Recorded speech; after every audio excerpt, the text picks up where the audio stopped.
Welcome back to the Hot Flash Diaries Podcast. I'm your host, Jessica Caceres, nurse practitioner, and this is episode number 13, where I have the pleasure of sitting down with my partner, John, to discuss the uncharted territories of what it's really like supporting a woman going through menopausal and perimenopausal changes. Welcome, John. Are you excited to be here?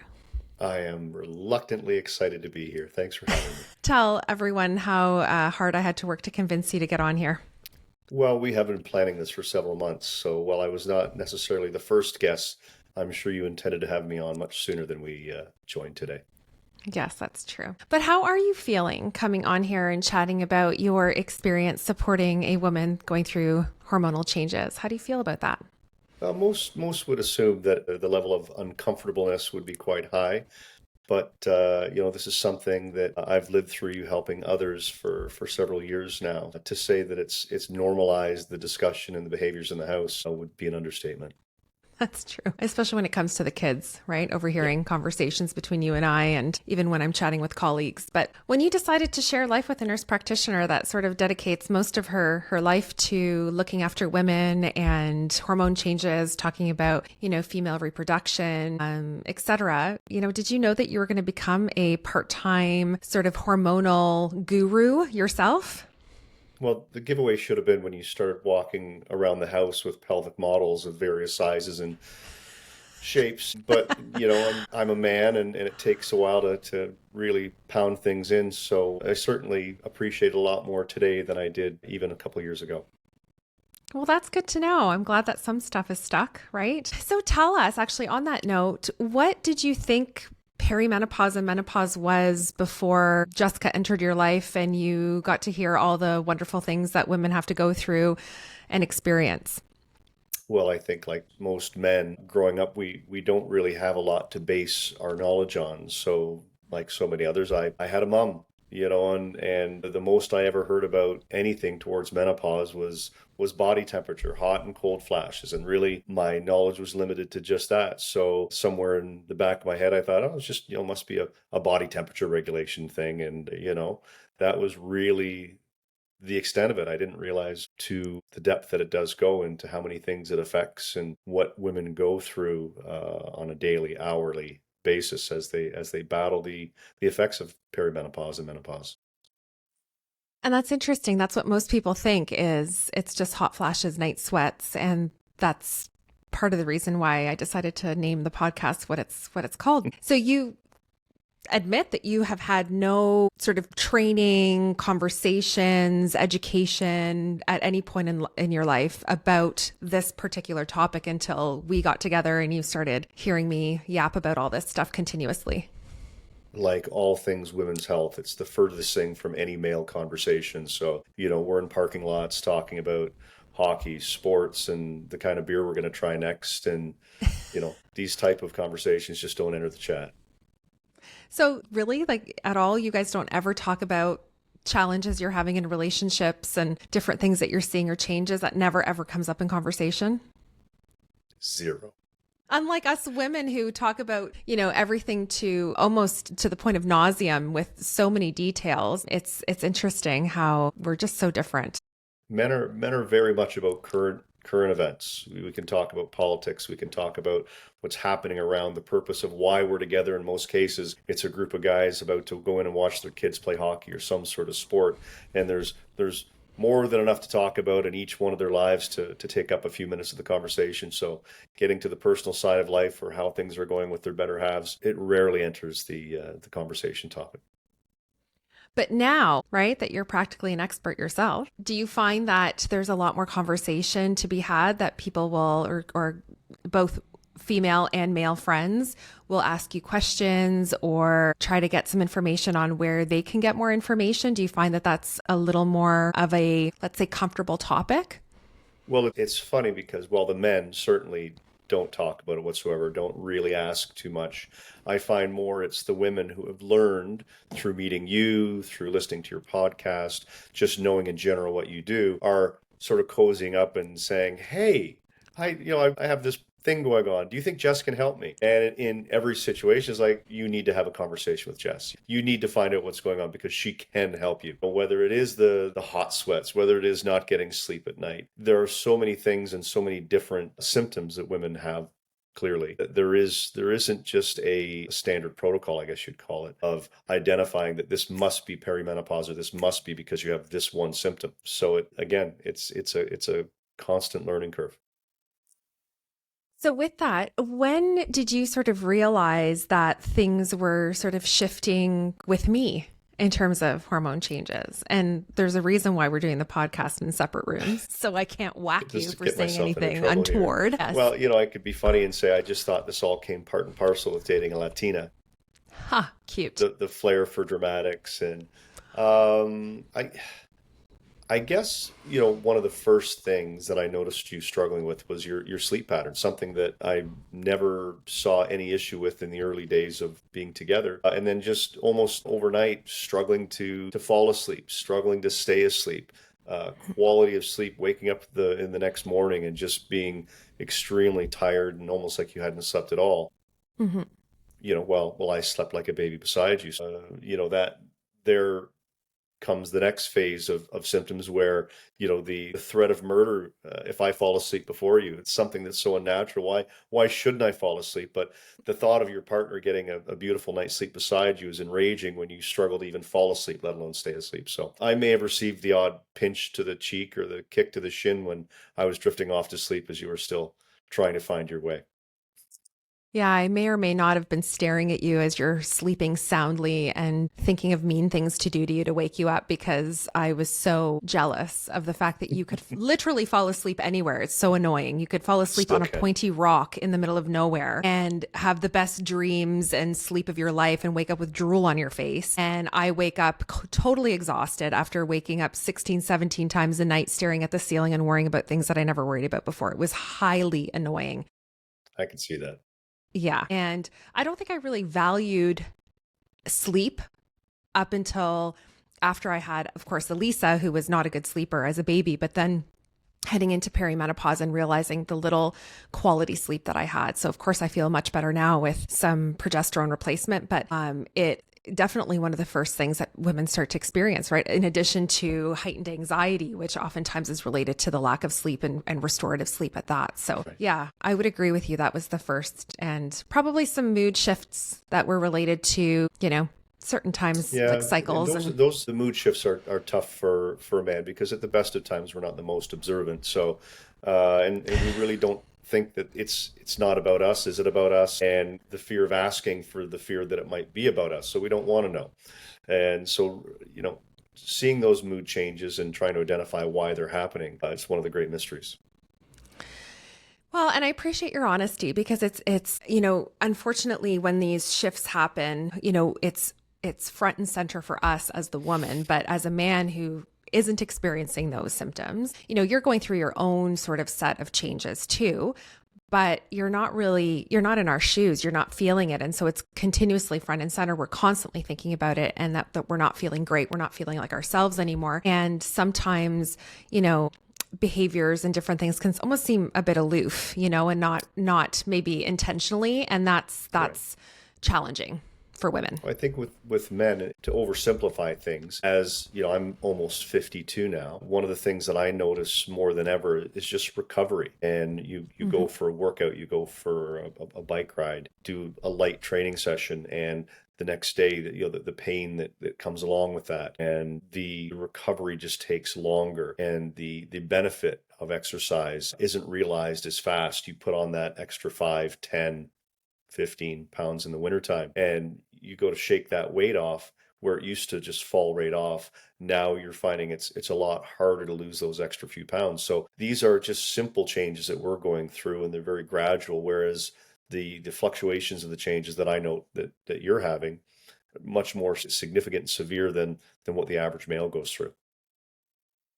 It's true. It's totally different, and never ever talk about how easy it is for a man to lose weight, even when he is heading into hormonal changes himself, because it's highly frustrating for women, because it's a challenge mostly for women in comparison to men, because again, we have so much more happening with our complex bodies. But that all said, I'd like to believe and I'd like to think that in general, men want to learn more. They want to know more about how to support their partners and what they can do to support their partners and how to do that. You know, when they're in a loving relationship and then things suddenly change, it can be very, very hard on all aspects of the relationship, right? And so where can men turn to get more information, or what's your recommendation as a dude going through this, and notwithstanding you're with somebody who, you know, this is all she does. So of course I'm your resource, but you know, you got to do your own research. So where can these lovely gents go who want to support their partner? Well, you just took the words right out of my mouth. I have that knowledge base beside me on any given day, and listening to you talk about it with such passion, it's like having a human medical encyclopedia right beside me. And so I gain a lot through just osmosis, being around you, talking with Whether you like it or friends, not. whether I like it or not. But there isn't a conversation that you have these days with women where it doesn't come up into the conversation. And again, there's so much that I learned just by osmosis, but most men won't have that asset to benefit from. So you have also encouraged me to learn more. And you've said, you know, the Canadian Menopause Society website is a fantastic resource to just even cover the basics, you know, so that we can understand what our spouses are going through. And believe it or not, it does help us in the long run. If we understand what you're going through, you know, I find we can get into trouble a lot less by understanding why this is happening, as opposed to just saying, you know, you're acting a little crazy today. Why don't you take some time for yourself to just calm down? I don't think that's probably the right approach. Not that I've taken that approach, but you know, understanding when it's time to read the room when you come in through the door, because a Monday, Tuesday, Wednesday isn't the same every week. You need to understand that any day can be a good day, a bad day, and you need to understand where they're at so that you can act accordingly. Do I need to just come in and be there and be present today? Do I need to get out of the house and take the dogs for a walk because she's not ready for my energy level? Does she want somebody to sit down and to talk to without the thought of me solving all the problems that she has, because that's not what she's looking for. So you need to diagnose the situation before you jump into it. And I think that's one of the things I've certainly learned. Yes, that was a bit of a learning curve for you. And because you are such a good problem solver, that is definitely one of your pros or best things about you. It's tough and we do that with our kids too, don't we? We tend to want to solve their problems, and we have to learn that it's by not solving and just being present and validating and allowing them to problem solve that it really is the best thing. So, you know, a woman going through hormonal fluctuations is no different. Oftentimes she does not want her problem solved for her. She just wants that supportive presence to be around her. So, you know, sometimes it can seem like although we're trying to help, we can make things worse. So that said, what are some clear emotional support tips that you would suggest for men in supporting their partners? Oh, it starts by listening. It starts by reading the room. It starts by coming in. And as you said, don't walk in thinking you're going to be able to solve the situation. And, you just have to be supportive. You have to be able to listen. And you can't take things personally. I can attest to that as someone that certainly wonders, how does this tie into me? What have I done to cause this? It's not about you, right? It's about the journey that your spouse is going through and the daily struggles, the lows and the highs. And thankfully for you, you've got a real good grasp of what it is. You had an early start. You know, you're strong into the women's hormone therapy. So you're probably a best case scenario. So I'm fortunate in that sense.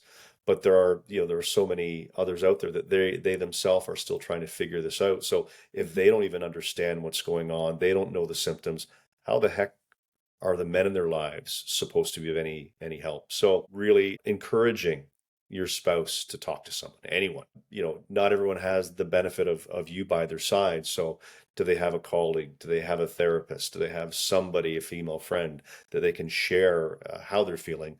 Because understanding why you feel the way you do, you know, is clearly the first step to feeling better. Yeah, those are all really good points. And I think, again, those resources that you mentioned, the Canadian Menopause Society and the Menopause Society, which was formerly called the North American Menopause Society, which will include the links in the show notes, by the way. Those are great resources, but really it's about that effective communication and not taking things personally, right? And it's really hard, like when you're feeling attacked. And I know myself, all those Instagram memes where it's like, sorry for what I said when I was hangry. It's like, sorry for what I said when my estrogen rose and I wanted to rip your head off because you asked me, what kind of lettuce to use in our salad. It's like, why don't you know that information, John? Why do I feel like I want to murder you right now? And it's not really rational, right? I mean, I am hot-blooded for sure, and I'm spicy, but I'd like to say that I'm fairly sensitive and emotionally aware, and I'm not usually pig-headed. So when I snap in those moments, I feel really bad afterwards. Like, oh my gosh, he was just trying to help and I snapped, right? So there are those moments then when we feel badly, just like you do in an argument and you say something that you don't mean to in the heat of the moment. It's really no different. But unfortunately, sometimes it can be a couple times a day.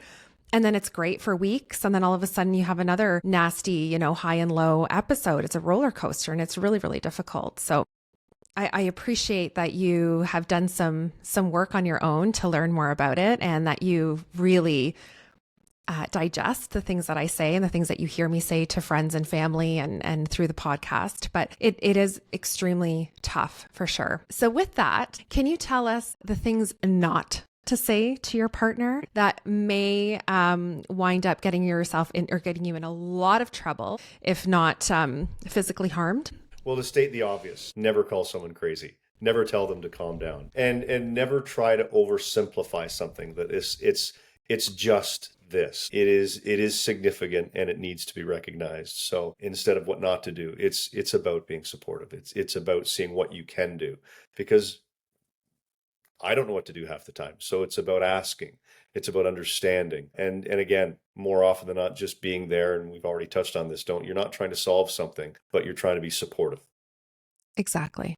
Yeah, exactly. Yeah. And then, again, understanding that as women are going through these changes, our guys are too, right? And I've had so many women who have approached me, who I've helped through hormone optimization, who have said to me, okay, now I feel great. So I'm feeling more balanced. I'm sleeping better. My libido's improved, but now my partner is saying he's feeling like garbage. Can you kindly see him now, please? Because he doesn't feel great. And so it's a really unique time. It's just like again, it depends on age ranges and relationships too, right? Like you and I are about 10 years apart. And so there's that unfortunately for you, because you're dealing with the peri right now. Wait till you get into the menopause. That'll be fun. We'll have to do a whole other episode then, but stay tuned. If you survive. But really, it's a challenging time because everyone's kind of going through it, and many people like us still have kids that are in school, like, ours are in high school. So that's like a whole other ball of wax where we have 3 teenagers with fluctuating emotions and hormones themselves. And so it really is a whole new level of change, acceptance, all of these things in a relationship, right? And it really is impactful in all aspects of a relationship. And so communication cannot be stressed enough. And again, I truly stand by your comment of not taking things personally. You and I are not good at that. I think we're both very sensitive human beings. I think you are more than I am. But anyway, that's a whole other conversation. But I feel like it's tough to sometimes not take it personally. And that's really the biggest part, right? Yeah. And then just knowing that there are, again, these concrete signs and symptoms of perimenopause and menopause that have been sort of taught to us, but there's a whole list of like 60 plus different symptoms that could represent hormonal changes. And it's this part of educating yourself and understanding and encouraging your spouse to go and see their healthcare provider that is perimenopause and menopause friendly, because not all of them are. And that's part of the frustration too, right? Is imagine navigating this and your partner comes home. I come home and say to you, oh my gosh, I went and saw my family doctor today and they told me everything was fine. This is just how I am. And you feel hopeless, right? And you see no end in sight because you know that this is now going to be almost a 2-decade process. How are you going to get through 20 years? Like that's a long time to feel like garbage. Yeah. So it is really, really interesting. So again, seeking good care from people who are knowledgeable, who understand it, who are compassionate, and then working through it together as a couple, because there is no couple that will, not experience this. The reality is if you're together long enough and through this phase of life, you're going to experience some challenges. And so. And maybe that'll be a reminder to the men as well that they too need to look after themselves. So again, it's something that you've talked to me about, something I never would have even considered is, when was the last time you had your blood work done? When was the last time you had your levels checked? What's, as we grow older, our testosterone levels will drop and we don't produce like we always did before. Women and men are the same in that regard. So, it's not easy for men to look after themselves, let alone for them to support their spouse in the same journey. So it's a good way to remind you to look after yourself as well. Exactly. Yeah, exactly. And also I think, we sort of covered this with my episode with Dr. Fallis, where we talked about the importance of men spending time with their friends and their network, because they don't oftentimes do it enough where they are able to share. It's important for men to be able to share with each other what is happening. And again, it's different. You don't have to tell a woman to talk about her emotions. Like most of the time, that's just how we're wired, and we talk and yap away to our friends and confidants. But when it comes to men, you guys aren't great at doing that. And so I would love to see a shift in that, where more and more men are educated in this topic. And then the word gets out to say, hey, go to these amazing resources, even talking to your own family doctor or nurse practitioner about what's happening. They can also provide resources and support. But again, it's not about becoming an expert yourself. It's just becoming more aware. And that's the biggest challenge. And then really being careful about how you navigate the waters and not saying stupid things like, I think you need to relax, and no, it's not hot in here. I don't know what you're talking about.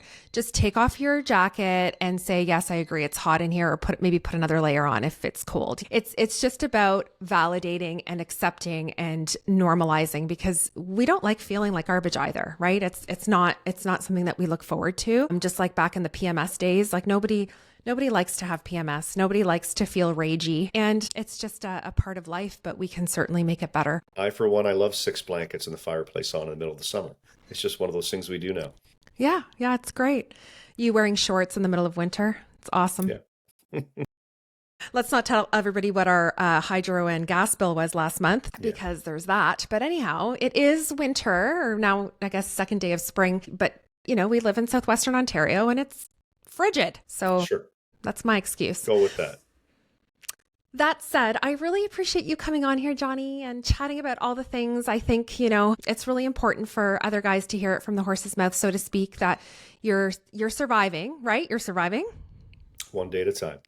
I haven't murdered you yet. But anyway, I guess you can have this as evidence should anything happen to you. But I promise I'll look after you. That said, I really appreciate you coming on here and chatting about all the things and sharing your perspective. I mean, it's a very simplified episode in terms of the recommendations, because it doesn't need to be complicated. There's a couple of fantastic evidence-based resources, the 2 societies that we'll link in the show notes. And really, it's about the communication style and how to be able to communicate with your partner effectively so that you don't irritate them further. So I appreciate you. I adore you, and good luck as you continue to navigate this crazy time in our lives, and stay tuned for another episode in about 6 years. Can't wait. Thanks for the warning. Thank you so much. And I hope everyone who's listening has a fantastic day. And we will link, like I said, those resources in the show notes, in addition to my HRT virtual clinic information. I'll link it there for anyone who's wishing to see me in consultation for support with hormone optimization. We appreciate you listening, and I hope you all have a great day.